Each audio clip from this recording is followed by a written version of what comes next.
New developments tonight in the Russia investigation. Republican leaders shut down that House investigation into election meddling today. And they announced President Trump's campaign did not collude with Russia to win the election. Tonight, Democrats are furious.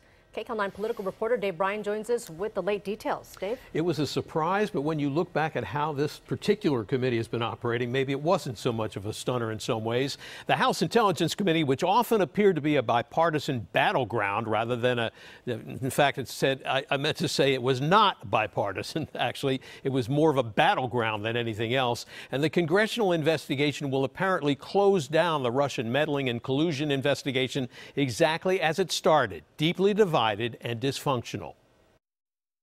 Even as special counsel Robert Mueller pushes forward with his criminal investigation into whether Trump campaign officials schemed with the Russians to influence the outcome of the 2016 presidential election, House Intelligence Committee Republicans say they're closing down their own year-long probe, convinced there's not a shred of evidence of collusion or that the Russians even preferred that Donald Trump win the election and become the next president. That conclusion is pretty much in keeping with what a White House spokesman was saying on the Sunday news talk shows. There's been zero evidence after a year of investigation that we've seen of actual collusion between the Russian government and the Trump campaign. The president, who would be aware of any types of efforts, has been pretty clear, understands and knows that there's no collusion. Following up on the House Intelligence Committee Republicans, President Trump tweeted Monday evening in all caps. The House Intelligence Committee has, after a 14-month-long in-depth investigation, found no evidence of collusion or coordination between the Trump campaign and Russia to influence the 2016 presidential election. The committee Republicans say that after interviewing 73 witnesses and going through more than 300,000 documents, enough is enough. They say the Russians did actively meddle in the 2016 campaign, but they claim there was no evidence that they were trying to help Trump. They were trying to wreak havoc on both sides. There was a hacking of emails on both sides. You know, their MO is to get onto an issue, whether it's Black Lives Matter, the NFL kneelings, and completely take both sides of an issue so that we're all fighting with each other and America is coming apart at the seams. However, the former director of national intelligence told CNN he disagrees that they weren't trying to help Trump. No, I don't agree. I think their objectives evolved over time, and certainly to start with, they were interested in sowing as much doubt and discord as they possibly could.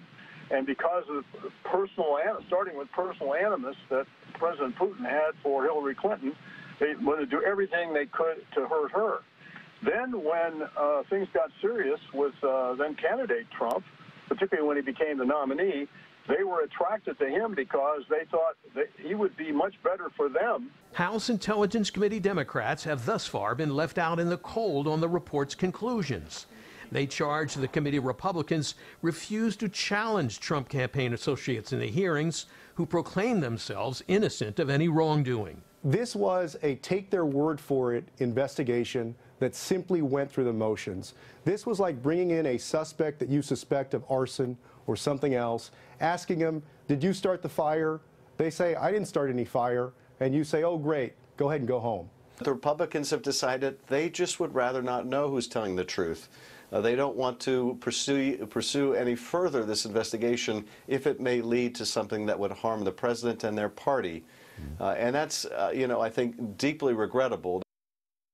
Now, the Democrats charge there are dozens of witnesses who should have been called to testify but were not, and thousands of pages of relevant documents that were never pursued. In addition, they say the Republican-dominated committee failed to issue subpoenas in several cases for witnesses who either didn't provide complete answers or just avoided testifying altogether. Jeff? So that House committee action, what will that do to the Senate probe, and what would that do to special counsel Robert Mueller's investigation, you think? It's a good question, but my guess is it probably isn't going to do very much. I don't think it'll have much impact on either the Senate or the special counsel investigations. From the very beginning, the House Intelligence Committee was clearly deeply divided along partisan political lines to the point of being dysfunctional at times. It became a sideshow in some respects. The real action is the special counsel investigation, which has already brought criminal charges against at least 4 Trump associates and appears to be still expanding at this point.